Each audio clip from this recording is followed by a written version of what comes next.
to Serving Up Some Comics. How are you doing today? Today we are finally back in the studio. How's it feel, guys? Amazing. Feels pretty good. I haven't seen you in person in like a year and a half. Yeah. Yeah, it's like 2 weeks. 2 weeks. Yeah. It's been about a week. Before that. Before yeah. that, it was about a year. Yeah. But, like, we actually had to prep for this, so we met in person. Yeah. But yeah, so it's been about a year. Brandon is the first time I'm actually getting to meet you. Yeah. My whole life we've been in quarantine apart from each other. So I met you in quarantine, everything like that. You're a fan of the show. I'm really happy to have you. Yeah. And everything like that. Oh, thank you for having me. Yeah, and today we're gonna have a couple, discussions. Mainly new things came out, and Cheers, fellas. we're all enjoying. Here's to being back in the studio. Yeah, we're enjoying ourselves being back in the studio. Yeah. So, well, thanks for joining us today. James, thanks for being in. But the Thanks for first having thing I me. wanted to talk about was Black Widow released this week. Last week, technically. Yeah, How'd you it's like been it? a while. I loved it. You loved it? Loved it. What about you? Solid A minus. Yeah, I was actually really enjoying Black Widow. I saw it. I renewed my A-list, the MC A-list. So, Hell yeah. because it's like everyone's like, "Oh, you saw it?" I'm like, "Yeah." It's like I paid $25 a month. It's like I might as well go see it. But like going into it, I felt a little like I was deprived of a Marvel movie, and this one, really fulfilled that need. I thought it was a pretty solid one. It did feel like it needed to be in like phase 2 or 3, maybe phase 3, probably phase 2 to be honest. I feel like it's out of place inside of this new phase where they're Yeah. dealing with a lot of like time travel and stuff like that and everything else, and then all of a sudden they're just like, oh, by the way, there's a spy movie with Black Widow. They were just like sneaking in here, in between like all this like Loki and like WandaVision stuff, and like the MCU is getting a little weird, and then they went with all the Disney Plus shows, with all the Disney Plus shows and everything else, and it felt like this one was meant to like ground us and kind of go like, let's bring it back to like the old MCU, right? Let's make sure that it's not super weird.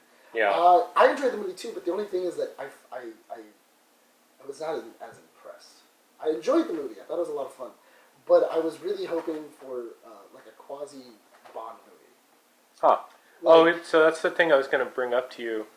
I feel like my main critique of this movie, like it's really trying hard to be Daniel Craig.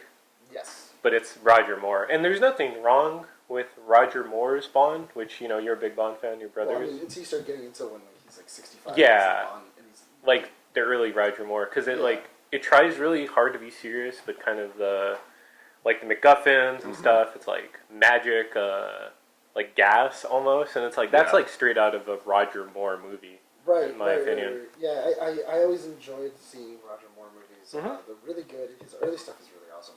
Once you start getting into like his later work, because Roger Moore did it all the way up until he was like almost like 58, 60. Yeah, he was pretty old. He was pretty old when he finished. And I always love making fun of those movies because, like, my brother really loves them. And when we start watching them, I'm like, oh man, get this guy an AARP card, man. Like, why is he doing this? He should be going to a bed and breakfast, not self-aware. Yeah. What is up with this? Yeah. Like, let Bond retire. Yeah. He's in his 60s. Yeah. Or he's like hitting on like 20-year-old women and just like, and it's like, that gets creepy now. And then Dalton's like significantly younger. Or yeah, and then when like, Dalton comes in, he's only in it for like one movie. And then two. Two movies, that's right. And then he comes in and like, he's like, all the way back to his 30s. Yeah, like they literally cut it in half. Yeah. But did you feel like that, Brandon? Like with Roger Moore? Oh no. With Roger Moore, when I saw him for the first time, I was like, why is James Bond so old? So Yeah. About Black Widow being a Bond film. Yeah, like how did it compare to like other spy movies? Well, I loved how like in the beginning she's watching James Bond. Yeah. And, like she has her own She's version watching of Moonraker to be exact. Yeah. And this is like a Moonraker James Bond, how it has the thing in the sky at the end. Yeah, Fortress in the Sky and everything else. But my thing is, the reason why I was saying I wish it was more Bondy was because I was kind of hoping that they were going to go the Kingsman route, where it's an action film. There is a little bit of comedy, but it does have those quasi, spy tropes. Yeah. And everything else. Unfortunately, because I was hoping it was going to be like a world traveling expedition. Okay. Yeah. She was going to have there was going to be a twist on a twist on a twist. There was one or two twists, there was one but or like two, not, but not like to like the point of like, oh, that's like awesome or anything like that. But even I thought it was pretty solid. it was a good movie. I think that, but that's That's my own personal. Like, Yeah, that's what I'm hoping this movie is. I have a question for you because we're emerging back into the world after COVID. Do you guys? We are? Yeah. Well, I'm vaccinated. You're all vaccinated. We might be going back into quarantine. So We'll see. Did the knock on wood?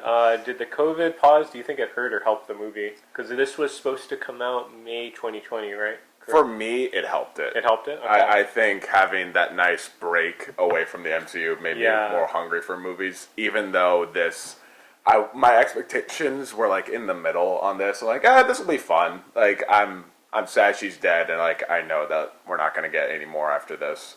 So my expectations were like, this will be fun. Yeah. My expectations were like Solo, a Star Wars story, right. and this gave me what Solo did not give me. Oh, or like Solo. Where we revisit a character who's dead in their prime, having fun, and now I want more movies of the characters I introduced. Like Florence Pugh as the Elena, that's one of the best casting decisions. Yeah, she was great as. She was phenomenal. I guess she's a second Black Widow. I don't know. The White Widow. Yeah. That is what the name. No, well in the comics she's just like Black Widow too. Sometimes she's White Widow. She's White Widow. Okay. Yeah. So Correct me if she's I'm wrong. white. Were you guys having any like Marvel fatigue after Spider-Man: Far From Home because that was the last Marvel movie released? You know what? Not really. I haven't really had that Marvel fatigue just because we've had Disney. We've had these Disney Plus That's shows. right. Yeah. And the Disney Plus shows have kind of been like scratching that itch for like Marvel movies, and actually they've been doing a really good job. Just because it's television, instead of having a 2-hour thing, now you have a 7-hour thing, a 10-hour thing. And it's once a week. Yeah, and it's once a week, so you get you're getting a lot more information. It's instead of spanning I sit down in the movie theater, I watch it for 2 hours. Now it's like, cool, I'm gonna sit there and I'm gonna binge for 6 hours and everything else. Yeah. Because I know that when WandaVision came out, my brother hadn't caught up to the season finale, and then the night before he was like, all right, I'll watch like 2 episodes. I'll catch up. Yeah. And he watched the whole thing. Dude, he watched the whole thing. He was like, it's 4 a.m. Wow. He's like, it's 4 a.m. What do I do? And I'm You like, see him the next morning. You're like, because we started at like 10, and it was like 4 a.m. by the time he ended, and he's like, I have 2 episodes left, and it's 4 a.m. What do I do? And I'm like, if it was me, I'd finish. I'd finish. Yeah. You're already in it. Just I'm already do it. in. I've already drank it. I'm done. I've drank the Kool-Aid. So I guess you didn't have it, Brandon. Were you having any sort fatigue? Of, like just in particular, like the movies. I will say after Endgame, like that rocked my world so much, and I'm representing it right now. Oh, yeah, that's one of my shirt, favorite movies ever. So after that one, I was like, you know what? I'd be okay if they stopped. If they stopped? I'd be okay if like we never got any. So all this stuff we're getting now for me is just extra credit. It's like extra. Like I'm at a buffet. It's like you can get more if you want. I'm like, I'll take more, and the more they're giving me, I'm like, I'm enjoying this. Like I would have liked a break after Spider-Man Far From Home. Because I think before Spider-Man Far From Home, like in the middle between those. A nice little break. They didn't space that out because that felt really like a little too, because that came out in July.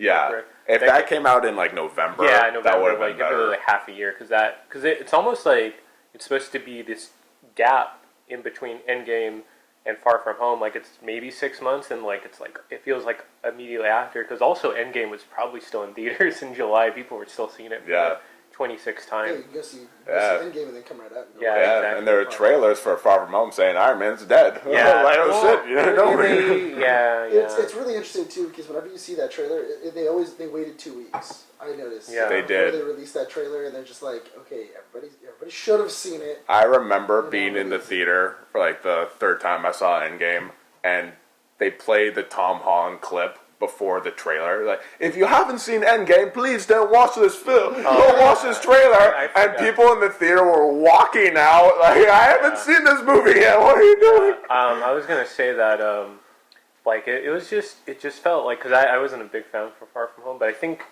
and just on the movie itself, but like Far From Home just made me feel like, okay, like maybe I need a break. Regardless if I like the movie, I'm like, there's like 3 Marvel movies this year, and I loved all of them, but it's like, I felt like a little, like, maybe if, like, they spaced it out a little more, that's what I kind of felt. That was my main takeaway, but I feel like unintentionally, COVID was like the best thing to happen to Marvel. Just kind of like that. No, because it's like it just created like it's like you don't a break, but it's also like you don't miss things until they're gone. You're like, oh, I love those movies. Like, what was I thinking? That's true. You don't appreciate something until someone takes it away. Exactly. And honestly, going into that, how did you guys enjoy the movie? Did you guys go to the theater or did you watch it on Disney theater? I saw it in the theater. I watched it on Disney Plus. Okay. I watched it. You didn't see it in the theater? I did not watch it. Wow. Because I needed to watch it. I needed to watch it to do a review somewhere else. So I actually I picked it up on Disney Plus as I was taking my a trip to San Diego. So I was in the back of a car, huddled over my phone. Oh my god! How was that experience? You know what? That's a no for me, dog. You know what was funny? Because we ended up hitting traffic and everything else. So by the time I finished, as soon as I finished Black Widow, I then started watching Bad Batch, and then by the time I was done, we arrived, and I was like, oh, cool. Okay. So I was done. Disney Plus has a plethora of the way Kevin Feige. This is a good commercial for Disney Plus. You're doing. I was gonna say they make the car rides awesome. It's on your phone the way Kevin Feige intended it to be. The way Christopher Nolan intended it to be. Well, the thing is that I noticed I enjoyed the movie, but I do feel like it was weird watching a Marvel movie for the first time on your phone. On your phone. Yeah. That was weird. Yeah. For the first time watching it too. Yeah. I've done it before when I've like rewatched. I went to go see. I watched Guardians on my phone once. I was just like, oh, I've seen this movie. Yeah, when I was at track meets in high school, I'd watch the first Avengers on my iPod before having to run because it pumps me up. Right. I thought it was really interesting because also I was unsure of when I watched the movie if the movie would have hit more for me if I was watching it with an audience. I think so. Because for me, when I was watching it, I was stuck with my own personal thoughts. So I was kind of like, I was watching it and I was like, I don't know if that works. And then like, oh, that joke's kind of funny. I don't know if it hits though. But like when you're in an audience, you actually get that vibe of like, oh yeah, that totally hit. Like that's a funny joke. Yeah, because I thought it was really a really good experience watching it with like other people and seeing people like just react to the jokes, like the pose. Like the joke about like posing, so like funny. people are cracking up, and it's nice to be back around like other people, I guess, and laughing and cheering. I would recommend seeing it. The sad part is that I've been really getting on like movies' asses about breaking the fourth wall. Fourth wall? I mean, it's a little bit. They don't look at the camera. Yeah, it's not like you pose all the time. Like it is like a little like it's a little bit. Yeah, it's a little bit of a fourth wall break. I mean, because I was complaining about it in Fast 9. Oh, okay. I was complaining about like. Oh, and Tyrese is like, I can't believe we're not dead. We're basically immortal and stuff like that, and he's basically he's explaining plot armor. Yeah. And like he did like a 10-minute explanation of plot armor. Yeah, but like you're crazy, man. And then a demonstration. Oh man, but those are interesting movies. Yeah, but I mean, have you guys gotten a chance to actually go see it or would you watch it again on Disney Plus, like when it comes out? When it comes out eventually, yeah. Because I saw it like twice now. I used my dad's account, and like he paid for it, for it. so I'll watch it again on Disney Plus. But watching it in the theater, I highly recommend it. Yeah. I saw it on IMAX, and nice. I remember when the trailer came out, watching it on YouTube, and when everything's falling from the sky and she's kind of flying, I'm like, this looks stupid. And then, but watching it on IMAX, I'm like, this is awesome. Yeah. See, and the movies are back. I feel that. I do feel that because I remember watching it on my phone and I was like, okay, this is kind of cool. But I can see like having that giant screen in front of you. And everything's kind of like the sound, the boom, and everything like that. I can imagine that being just insane. Just like this is like I'm so in. Like, Well, I was gonna mention just going to the movie. Like, what do you guys think of the new characters? I know we talked about Black Widow 2, which is Lana. Do you guys like Red Guardian or Taskmaster? I actually really enjoyed Red Guardian. Yeah, Red Guardian. Yeah, like I think Red Guardian would be like one of those like really kind of boring critiques of Marvel. It's like, oh, he's too comedic, but like he has like a lot of tragedy to him. That character, because he was in jail for like 20 years. Yeah, he's just like a drunk, like no, not drunk, just making up stories. Yeah, he's like a deluded Captain America. And I thought that was really interesting. David Harbour played him pretty well. David Harbour played him really interesting, though, because he played him as, I could have been like Captain America. Captain America is this revered, super soldier that's in the United States. I thought I was going to be that for Russia and for the Soviet Union, and they basically just went, yeah, no, that's weird. Yeah, he's that high school quarterback who never was as good. Yeah, right? he kind of got sold out by his country. I was going to say a little similar to Isaiah Bradley. Yeah, well, not to the they're same both super soldiers. Yeah, that's interesting. For sure. Not everything the same on that one, but but they do have some similarities. Yeah. To it, but I also really enjoyed Red Guardian just because I do want to see him interact with Cap or Falcon, yeah. Yeah. Because I think that'd be cool. Hilarious. Of like him and Bucky too. Him and Bucky would be really interesting, but also just in general, like him meeting Falcon and then just being like, "Oh, did Steve talk about me?" Yeah. And then, no, never mentioned it. I like the scene where his conversation with Black Widow is like after not seeing him for 20 years. He's like, did Captain America mention it? He's like, he doesn't even know who you are. I don't even know who you are. What about Taskmaster? Because that was kind of a big reveal. I guess spoilers at this point. If listeners haven't watched it, I don't know why. For me, I thought going into it, Rachel Weisz was going to be Taskmaster. Right. Even like in the beginning when they're taking her away and she's hurt, I'm like, oh, they're going to brainwash her and turn her into Taskmaster. Right. And every time, like, she wasn't showing up all the time, like, yep, that's Rachel Weisz. So I was already ready for for Taskmaster to be someone else. And then when Rachel Weisz is good, so I was like, oh, okay, how are they going to do this then? And when it was revealed, I did not expect that. And it was daughter. And it was scary to me, like her eyes and how she's played by she's played by a Bond girl, which was the Quantum of Solace girl. Yeah, blinking on her name. She's a really good actor from Quantum of Solace. Olga Korenko. Something like that. Probably I'm gonna butcher her name, but I apologize. But I actually really enjoyed that because I liked the concept of Taskmaster. Me too. I liked the idea that it was a suit. Yes. That it wasn't just like this is the only person, because I thought it led up to some really interesting ideas of like what happens if she doesn't have the suit anymore. What happens if it gets given to somebody else? Or somebody gets their hands on Taskmaster technology. Do you think we're gonna get that? I hope so because honestly I think that would be hilarious if like Justin Hammer gets the Taskmaster. Yeah. Yo. Like armor. We've seen Hammer back. And like we've seen in Hammer the short film. Yeah. Why not? Like that would be awesome. Think about it. Just him like removing his mask, doing like the dance and everything like that. He's got the that'd be pretty fire. His Taskmaster and he's just beating up the Avengers. Yeah. Well, I was gonna say it'd be sick. We'll talk about it in the next point, but like Thunderbolts are thing.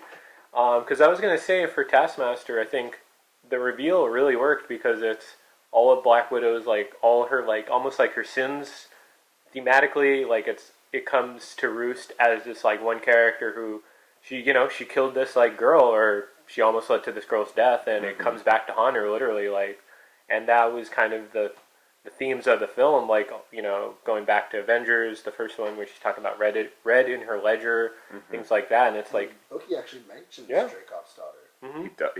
That's right. Avengers, he does. He mentions Dreykov's daughter. And since then, everybody's like, who the heck is Dreykov?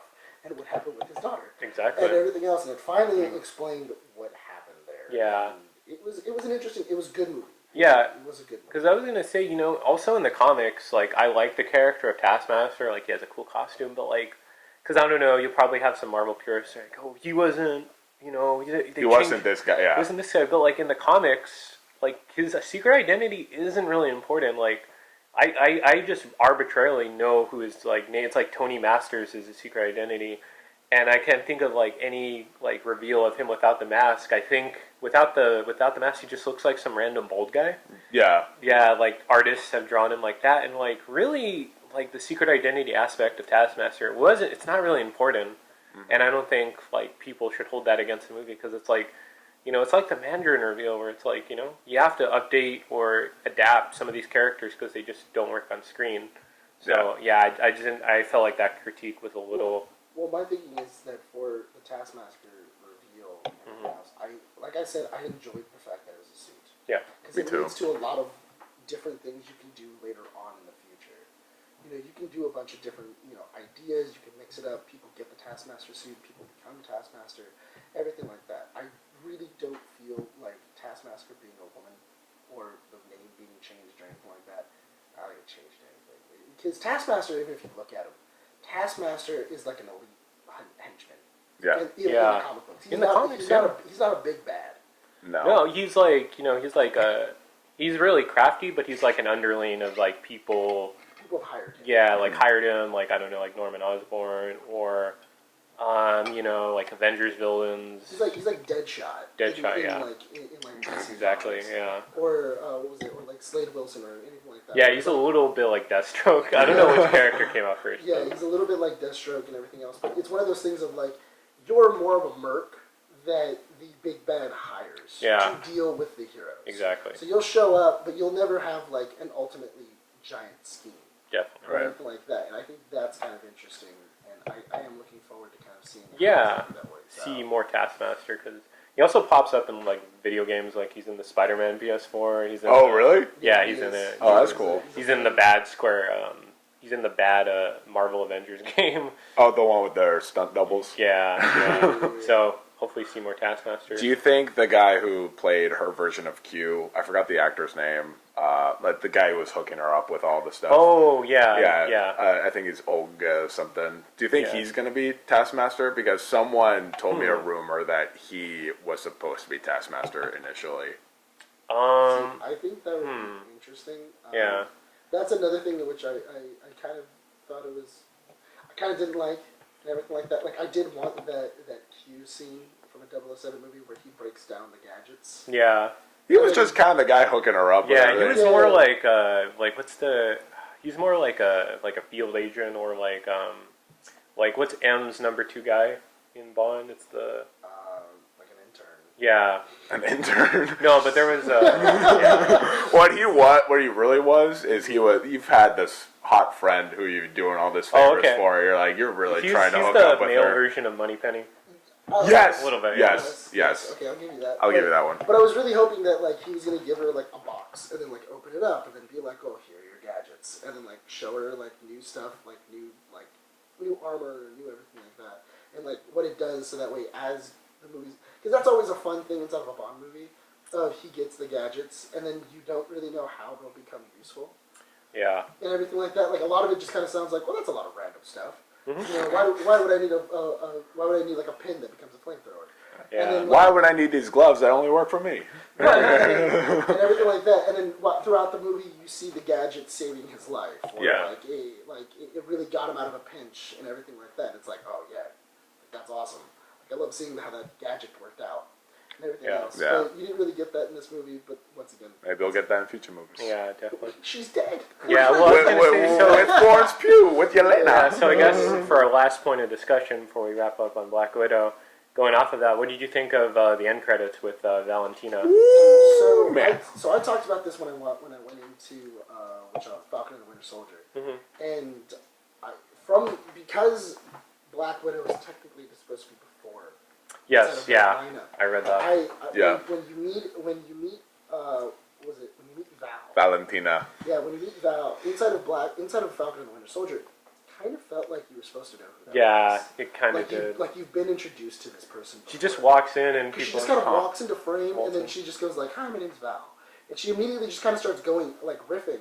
And it's in your head, you're kind of going like, should I know who the fuck this is? Mm-hmm. Like, should I know who this is? Also, Walker's wife. Is Julie Louis-Dreyfus? What are you doing? John Walker's wife, like, she talks to her, but like, she doesn't like acknowledge her. Like, it's weird. Yeah, and it's really awkward. But the thing is that immediately when I saw that, I even said, I'm almost positive she's in Black Widow. Like, she's interesting. She's there, and she has to. Yeah. Like, she gets introduced somehow in Black Widow. And then that was supposed to be like this thing where it's like that's how you hook Black Widow and Falcon and the Winter Soldier together. Interesting. Because you have this overlining character, and you can see her kind of building like her own Thunderbolt. Oh, her own yeah, team. For sure. And she's very much recruiting because so far it looks like she has a Captain America. She has a Cap. She has a Black Widow. Yeah. Needs a Hawkeye. She needs a Hawkeye. She needs an Iron Man. An Iron Man, yeah. Justin Hammer.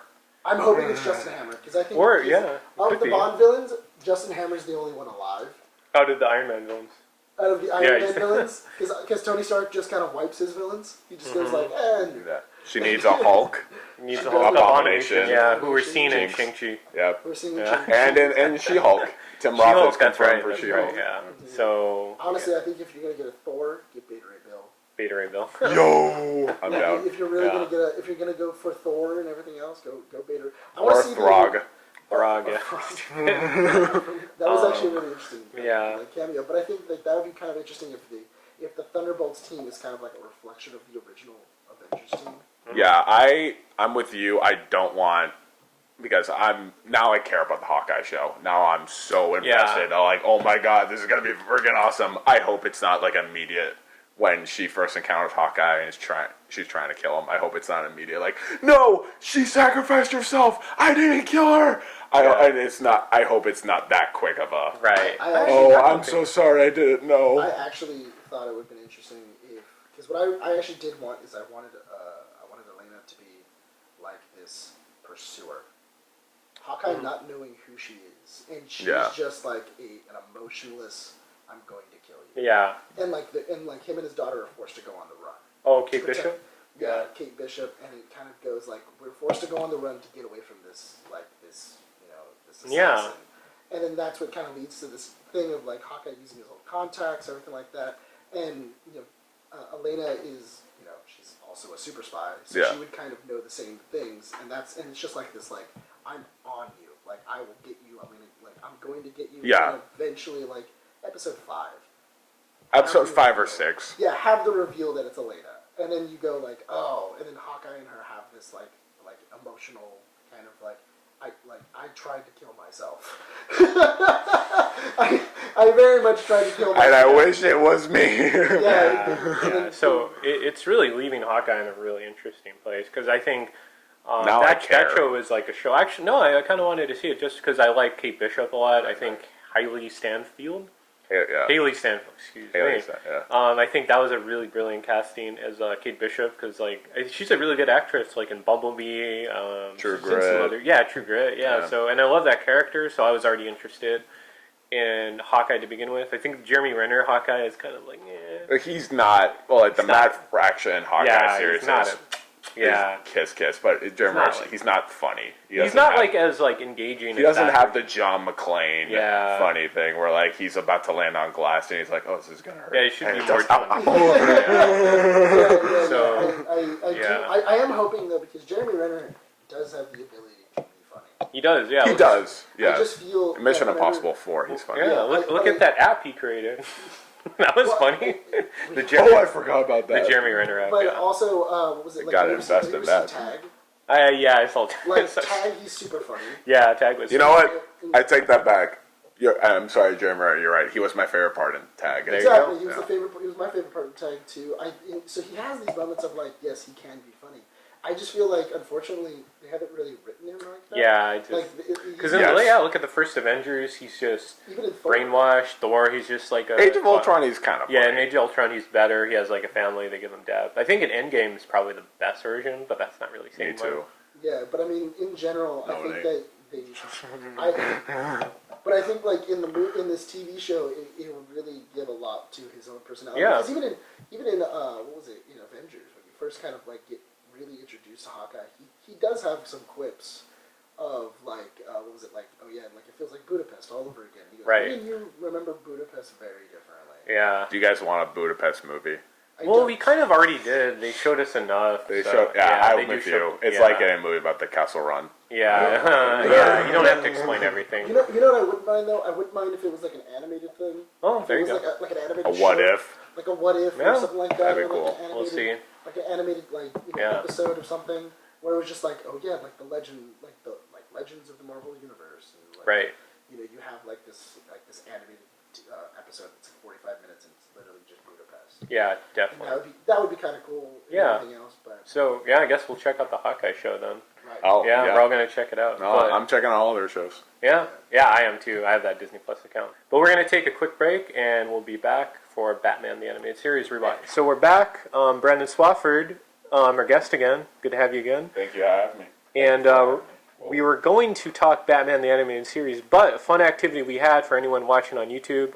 If you're watching on if you're listening, well, we'll just describe what's happening. But Brandon is going to do some sketches for us because he is a pretty talented artist. Thank you. As we're talking about Batman, so that's another reason to check out our YouTube.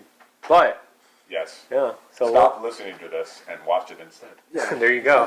Now we're gonna see how good Brandon's multitasking is because we're gonna also talk to him about Batman while he draws Batman. Yeah. Or I can just listen to you guys. I'm having a good time listening to you guys. Oh, all right. So yeah. Getting into it. So we've been rewatching Batman the Animated Series. Yeah. I've been enjoying it. How about you? I've been really loving the first season. Like I remember kind of mixed things from the first season because I watched it as a kid and I have like vague memories. But it really holds up. Like I just like I'm astounded that this was a kid show airing on like Fox Kids, and they have like storylines about like drugs and like addiction or like Joker's like probably legit murdering people. Like how did this get past the censor? Or child abduction. Child abduction. Yeah. I guess straight up child abduction. That goes for the episode "Be a Clown," which were the first one we rewatched. Getting into "Be a Clown," where Mayor Hill has a party for his son. Mm-hmm. The clown that comes is actually the Joker dressed up. I loved that because it very much looked like Cesar Romero's Joker from the 1960s. The outfit that they have Mark Hamill kind of wearing and everything like that. It looks very interesting. But yeah, I thought it was so weird, but also fascinating to see the Joker just trying to take someone under his wing and turn them crazy. Like have his own Robin. At this point, we haven't seen Robin yet, huh? We haven't seen him. Okay. Robin doesn't really show up until the end of season 1, beginning of season 2. Yeah, because he just kind of shows up. They're like, oh yeah, he was around, I guess. For Robin? Yeah, for Robin, because they mention him, right? No. Which are they have the whole like Zuko thing. Yeah, but they have Robin's Reckoning, which is like a flashback, but... But it's like, what was it? It's like the Flying Graysons or something like that. Like that's their episode where Zuko actually kills the Flying Graysons. So I guess we'll get to that when we get to that episode. Yeah, when we get to it. But, like, because that's what introduces Robin. Yeah. But this episode, like, I think it was pretty interesting in, like, it's like what children perceive Batman as in Gotham. Right. Because, if I don't know about you, but if I was a kid and there was like a guy in a fucking bat costume protecting the city, I would think that would be pretty cool, right? Oh yeah, that'd be amazing. I thought it was interesting though because this isn't the first time that they've done this idea.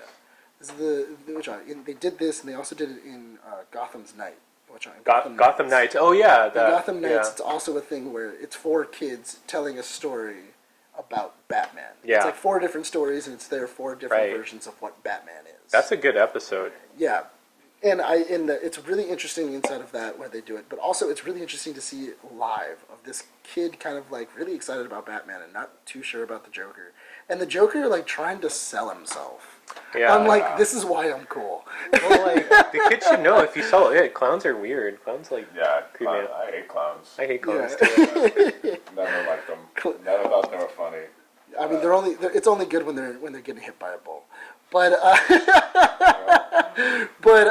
but it's really interesting to kind of have this thing and to kind of have this like interesting dynamic between Joker and Batman.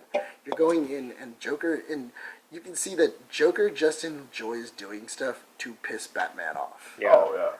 I like. Why did you do this? Because I knew it'd make you upset. Like I knew you'd come to like save this child. I know you're just trying to annoy me. Why are you doing this? Yeah. Like, I know you're insane, but why are we doing this? Right. And everything else. What do you think about? What do you think? About that? What do you think of that? I loved it. I haven't watched the show in years. In years, right? okay. Yeah, and like in college, without giving the person's name, there was one person who was obsessed with the show, and it ruined it for me. He would just not stop talking about how all his drawings were Bruce Timm-like, and I'm tired of it now. I hate it. I hate Batman. Was it like was it Bruce Timm, like the early style, like the night when before the relaunch, because there's a new Batman Animated Adventures, or which style? It was just the heart, basically the show. Oh, okay. Everything about it was Bruce Timm style. Yeah, I like his style a lot. I like his style. It ruined it for me because that's all he drew and that's all he would talk about. I was like, stop, enough. Sorry for watching this, man, but because I'm not being real. I'm not gonna lie. When he got into the new Batman, the new Adventures of Batman, he changes his style. He changes his style a lot, and I didn't like it. I I don't like the Joker's redesigns, but I like the redesigns of like Bane, his Scarecrow. Batgirl. Scarecrow is like sick. the There's news. a couple designs I don't like. I don't like how Bruce Wayne looks fat. And he looks bulky, right? No, when he wears a suit, he looks fat. He looks like Kevin James. Oh, like okay. His thighs, his pants are. You know what? I think that would be hilarious if Bruce Timm even said like, "Oh, I pat." The way I drew him is I patted Bruce Wayne's like pants. So that way he looks fatter than he is. Yeah, maybe it's a good design so that no one expects him to dress up as a bat. Yeah, it's like, oh, this guy can't be Batman. He can't even get off the couch. Okay. I stand corrected. And that kid in the episode, he looked like just a short man. Yeah. I was gonna say it's interesting the early seasons, like their art designs, the art or the character design, because like the Penguin, they just kind of copied the Danny DeVito Penguin. Oh yeah. Yes. It's really interesting, and it's really cool to get your perspective, Brandon, as like an animator and someone that draws. So but no, it's an awesome show, and that scene at the end of the amusement park, that's an awesome action scene. That's as good as any movie. They have some great sequences of like action or just like dynamics between the characters, like Batman and Joker's. This episode really illustrates it because he's just he's just so tired of the Joker shit. Wouldn't you be? Yeah, I kind of would. Honestly, yeah. I mean, it's the Mark Hamill Joker. Yeah, I'd get tired. I would get tired of him quick. But also, I really thought it was interesting too because it did kind of give me a milder tone of the Killing Joke. Yeah, it's like a milder Killing Joke where like it's a G-rated one, like kind of like a Killing Joke that without we the balcony scene or without the balcony scene, scene. without Joker maybe doing foul things to Barbara Gordon, and everything like that, and it's just a kid was kidnapped. That's not great. Right. But at least like he didn't like tie the kid up naked and like put him through like a roller coaster. There's some stuff from Killing Joke that hasn't aged too well, and like I like certain scenes and like the Joker and the Batman, but like all the stuff with Batgirl I found like kind of distasteful now. A little bit, yeah, because I mean the implication is that she was sexually assaulted. Yeah, no, that is. Yeah. That's the implication is that the Joker basically the Joker. Yeah, I mean it's just it was just.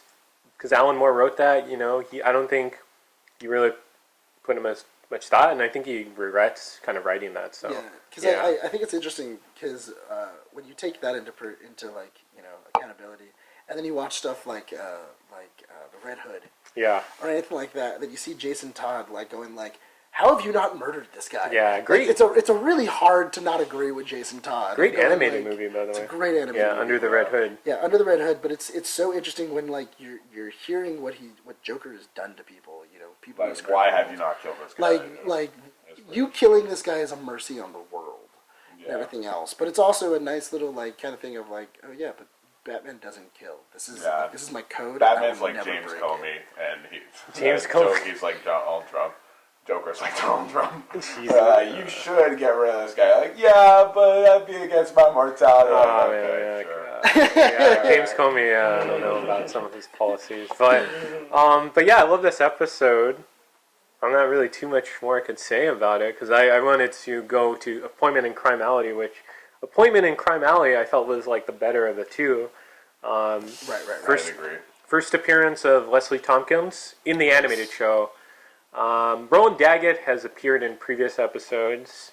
Just refreshing my memory. Daggett is like he is Bruce Wayne's foil. Yeah, he's like the main antagonist of at least season 1, I believe. Of Bruce Wayne. Like every single time Daggett seems to show up and kind of just like put a monkey wrench in Bruce Wayne's plans. The fact that he's trying to like destroy Crime Alley, like that's such a capitalist like villain. He's trying to like just like genderfy like the neighborhood. It was also super big in the early 2000s, late 90s of just a real estate scheme. Yeah, exactly. Like land. Was it like Lex Luthor and all that?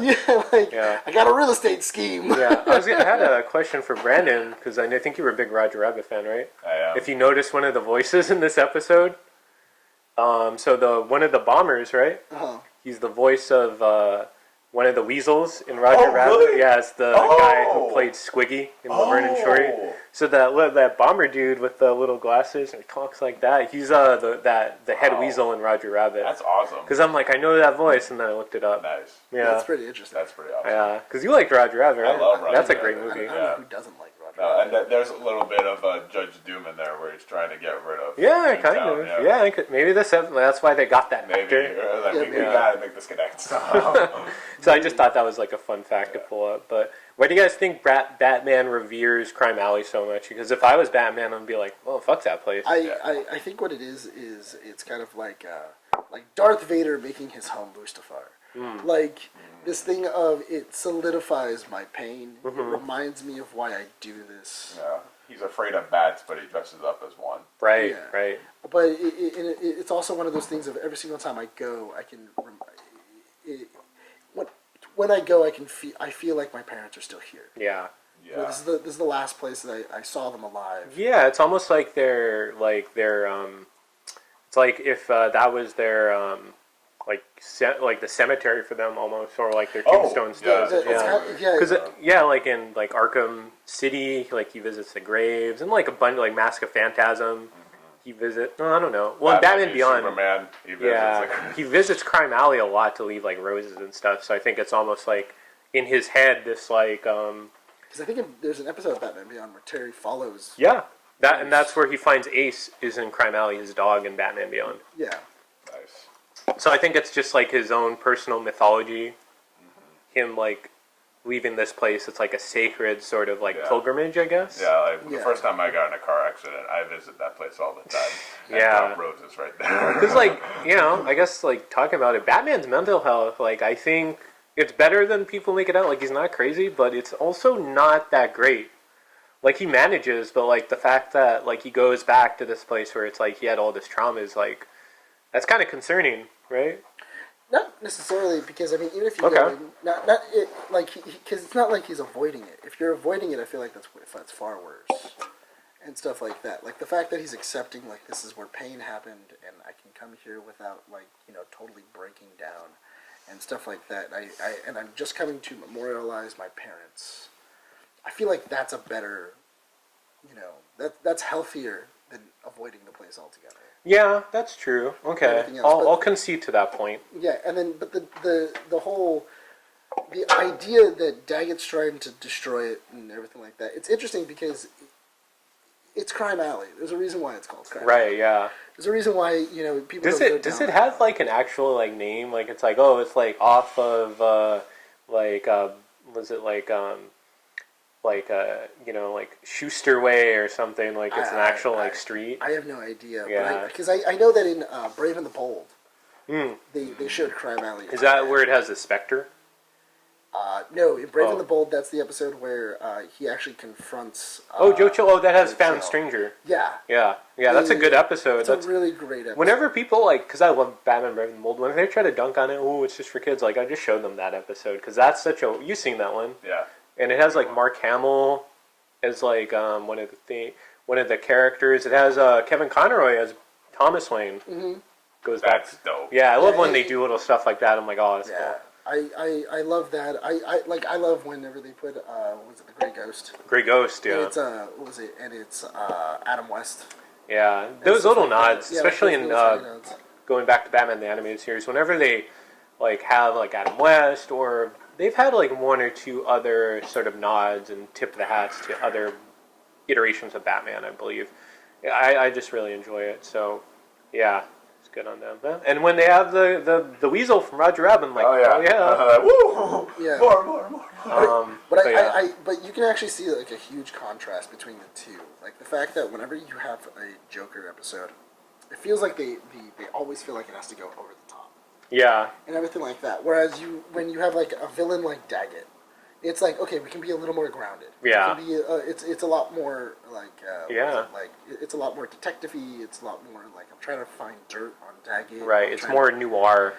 Yeah, it turns more into a noir than anything else. Whereas when the Joker's involved, you're just kind of well, welcome to the funhouse. Welcome to the carnival. Yeah, I guess these two episodes really contrast the nature of the show for sure. Brandon, did you have any? Any thoughts, any less? No, I really probably enjoyed this episode more. I actually watched it twice. Oh, okay. Did you really? I did, yeah, because I was watching it on Friday night, I think, and I was falling asleep a little bit, but I was like, I gotta watch it again. And Right. yeah, I liked it even more. Does that old woman at the end, when he puts the roses down, does she know he's Bruce Wayne? She does, yeah. Okay. Leslie Tompkins, along with Commissioner Gordon, she's like one of the first people to like comfort Batman or Bruce after his parents died. Okay. So that I think like she's probably kept in contact with him, and she's like Alfred. She's always been like his medic. Yeah, as a medic. Like so she like whenever whenever it's something so bad that Alfred can't fix. I can't simply bandage because I don't know if inside of Batman the Animated Series is he a military medic? I don't remember. I can't recall, so I would say he's probably not. He's just a butler, right? He's just a butler, and he probably has like acting experience. Yeah, because I know that in modern Batman, they just say, oh yeah, like he was an army medic in the war. Yeah. They never say which war. They just say he was an army medic in the war. Yeah, that's kind of that helps him help Batman out in the mythology Yeah. But yeah, Leslie also patches cool. him up, so they kind of refer to her. So that's kind of the mythology of that character. Like if he gets stabbed, and he's bleeding internally or stuff like that. Yeah, like she's done multiple surgeries on him. Yeah, stuff like she's that. a great character. I like that. Awesome. Yeah, That's why it was always really weird when she showed up inside of Gotham, and she was like dating Young. Commissioner Gordon, and you were just like, this is weird. In the comics, she dates Alfred, so I think that's better, right? I feel like it's a little bit because that makes sense. I feel like Commissioner Gordon. You're always Gotham was a weird fucking show, man. Yeah, But maybe we'll do a rewatch I've of only that. seen the first. I can't. I will not be on that episode. Maybe we'll talk about that. For everything else, Gotham is terrible. Yes, Terrible. But Batman the Animated Series is great. Yeah, Batman the Animated Series is solid. Honestly, I totally I agree with you earlier when we were talking about it. I can't believe this show was for kids and it lasted as long as it did. Yeah, definitely. I think that really sums it up though, because I'm excited to binge it all the way through now. So thank you guys. Oh yeah, you're welcome. Honestly, Batman the Animated Series is one of those is a series where like you put it on and the episodes are so short that you can kind of burn through like 5 or 6 episodes without even realizing it. Yeah. And like they're like nice little what was it like? So they're short, isolated stories for the most part. Yeah, for sure. And then like once you kind of like watch it, you're like, oh, that's kind of interesting. What's gonna happen in the next episode? And so they have good cliffhangers. So I guess that kind of wraps up that. Brandon, how's the sketch going? Oh, it's good. Okay. I'm adding a little more to it. So, I like your cross hatching, by the way. Thank you. Yeah. I appreciate that. But I was gonna say, I guess you'll have to show the audience when you're finished. But quick reviews. Wrapping up the show, we're kind of running out of time. But anything we were binging or reading that you guys want to talk about really quickly for any listeners out there? Yeah, because he's still working on his drawing. I just binged again Loki. Okay. To kind of go through like a good. Nice. Now that it's over, to kind of watch from the very beginning to the end and kind of like get like a nice little like, okay, what is this show really about? Yeah. And stuff like that. Also, there is like so much. Like now that you know what's at the end. Yeah. There's so many clues. There is, yeah. As you're watching it. I want to watch it again because there was some stuff that I noticed, like the mosaic of the mosaics that they have, and that like I think in episode 1 where everyone was like, oh, it's Mephisto, but like I feel like that. No. Are you thinking of other stuff? Okay. No. Well, because like the other things that I'm thinking of is like, what was it like the little tiny like Easter eggs that were just in the background and everything else, but also just like the kind of like what everybody's going through, and also the musical choices as well. Okay. Like, what was it like the idea that like I love having Loki's like his sad charm, like that sad music that Loki has when he sees like both of his parents die. Yeah. And then them going back to using it the minute that Sylvie screws him over. Yeah. And sends him through it, and it's kind of like that thing of death has true like this like my relationship with her has just died. Yeah, interesting. Okay. And it's breaks his heart for yeah, him. it breaks his heart. He's finally fallen in love. He's finally opened up to somebody. You know, he loved himself, but the most narcissistic thing in the world. I love that. That was like the best part of the show. The fact that like they gave Loki a love interest and it was himself. That was like, real brilliant. That is definitely how, because Loki can't fall in love with anybody else but himself. Come on, let's be honest here. But I mean, there's those little tiny things that are inside of the show, like those musical choices or different stuff like that. Like, I love the idea that young Loki is what would have happened if Loki would have finished killing Thor when they were younger. Yeah, when he was it that story he says in Ragnarok where he turned into a snake? It's me! Oh. Yeah, he turned into a snake because he knows I love snakes, and then when I went to go pick him up, he transformed back to him and he goes, it's me, and then he stabbed me. There was a snake variant.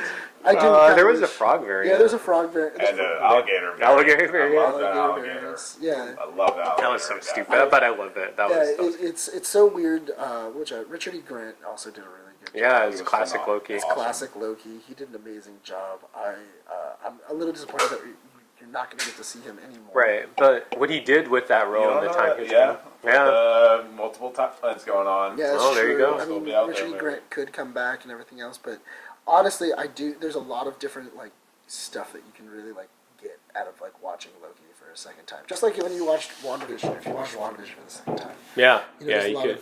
I didn't watch WandaVision for a second time, but really, I gave it a second watch. To see if I still liked it. You still liked it? Yeah, I still enjoyed it. There you go.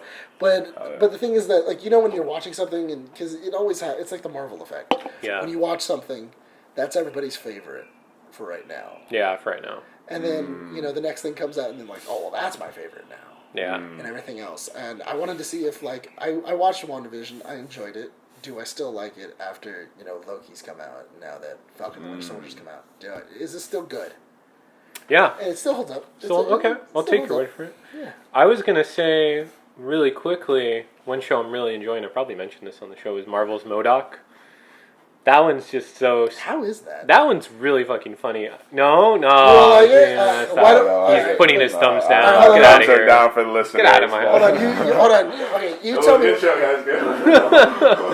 Walking off. You talk about MODOK. MODOK is, I believe it's some of the similar crew from Robot Chicken. It's a stop motion show. Patton Oswalt voices MODOK, who... Oddly enough, there's been more MODOK recently. He's in that bad Avengers game, which I mentioned, but it's a whole show about him, and it's just if you were a B-level superhero, how would that, or supervillain, how would that be like? What would if you had a family? And it's just the really mundanness of supervillainy.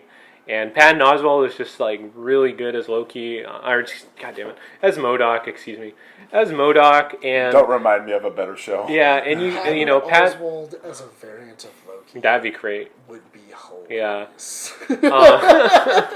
But for in the Marvel building right now. But for MODOK, you could tell how much Patton knows about the comics, how big a fan he is, how big the other writers are, because the references they're making to the obscurest Marvel characters, deep cuts. It's Angar the Screamer. It's Armadillo. It has Hydra and AIM, and just really specific references to comics. What exactly is MODOK about, though? MODOK's just so MODOK he is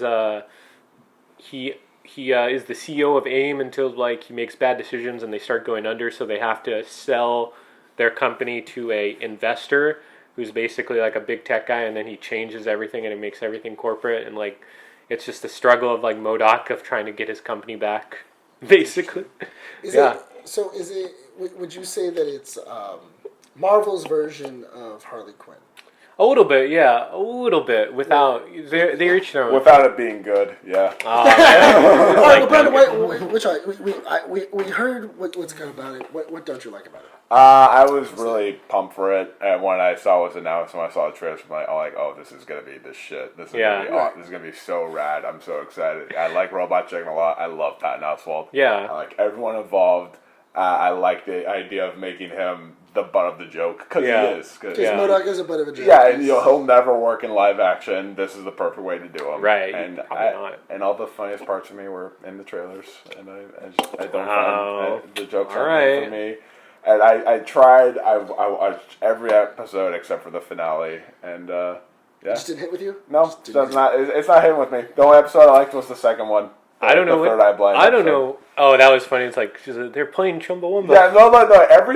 There'd be a few times where I'm like, it's pretty funny, but then it's losing its touch. All right. Well, I mean, I will say I don't think it's for everyone, but I really enjoyed it. So so hot. Well, it's not for me. So hot. Anyway, well, all right. It's all right. It's cool. Okay. Thanks for having me at your house. Anyway. I guess Brandon's walking out the door if you're listening. I guess I just never But yeah, I'll just give the floor to Brandon. But yeah, I would recommend MODOK for me. For you, yes. So if you're Gina Versa out there, enjoy the show. I guess when you're watching your own video, you'll be like, I will watch this show. There's dozens of people that like the show, but just different variants of you. I love this show. Oh my god. So Brandon, any shows you watch? What do you like to? I think Loki was. I honestly haven't been watching that much TV. Loki is something I've been enjoying. I loved it. Monsters at Work I'm enjoying too. Okay. But I also worked on the show, so there's that too. How without being biased, how is this show? Monsters at Work? Yes. It's delightful. Let's be clear, they would have been fine without me. I was not involved with the creative thing at all. Oh, okay. So, there's that involved. All right. There's that. But, I love the Monsters, Inc. universe. So, it's just delightful to be back and having Mike Wazowski there. That's always a delight. Right. Okay. He's a fantastic character. I'll have to check it out. Cause it's fun. I have Disney Plus. Cool. You should. How many episodes are out now? There's 3 so far. Okay. But they're doing the week-to-week thing. Okay. All right. I actually really like the fact that Disney's doing that.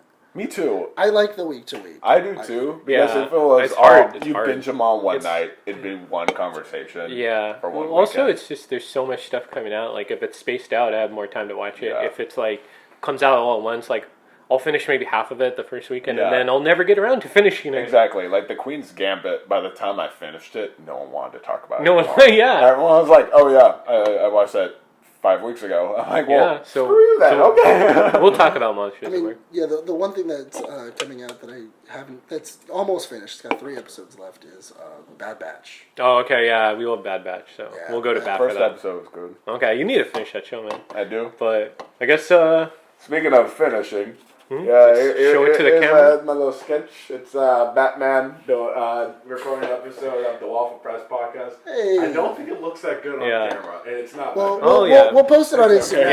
Yeah. Because it looks solid. It looks really solid. It looks my nice. other works better if you want to look at it better. Yeah, if anyone's listening, Brandon drew a Batman being interviewed by the Waffle Press. I really enjoyed it. He's being interviewed. I actually think that's super impressive that you did that with pen. Yeah, dude. This is I love Brandon's art. If I would have done that in pen, I would have. This would have looked like a 2-year-old drew it. I was like, I was gonna say, can I keep this? We should do a thing where it's we draw a line and then draw something out of that. Oh, okay, that'd be a fun activity. Brandon is a great artist. Thank you. So please check out work. But I guess that kind of wraps up the episode. And that leads into, Brandon, where can people find you at to check out your art? Where can people find you on social media? You can find better versions of this on Instagram at bswaps. And you can also check me out on YouTube at bmoneyrules. And you can follow me on Twitter at bswaps. Yeah. And this is 2 bswaps, 1 bmoneyrules. All right. Thank you for watching, guys. And thanks for having me. This was a delight. Yeah, no. And nice to see you guys. Yeah, thank you for being on our show. It's great to see you in person and just hang out. Yeah, Nick, where can people find you at? You can find me on Instagram and Facebook. The Nick Valero. It's also my Twitter handle as well. You can also find me on other podcasts as well, like Keeping Up with the Nerds, and other podcasts that I do with a couple other friends of ours. Talk about kind of more or less the same stuff, but also we have different opinions, different ideas. Yeah. No, I think I've listened to your show, and it's really fun, and you guys should check it out if you enjoyed this. You could follow me on Twitter and Instagram, G9892. The Waffle Press, you could follow on Twitter at The Waffle Press, on Instagram at The Waffle Press Podcast. We're on Spotify, iTunes, and YouTube. please like, share, and subscribe. Even if it's something you do, like Serving Up Comics will have its own social media accounts soon within this month, so I'm going to announce that. Yo. So yeah, we're working on that, so be on the lookout for that if you're listening. And thanks for watching, thanks for listening. We've been Professionally Unprofessional.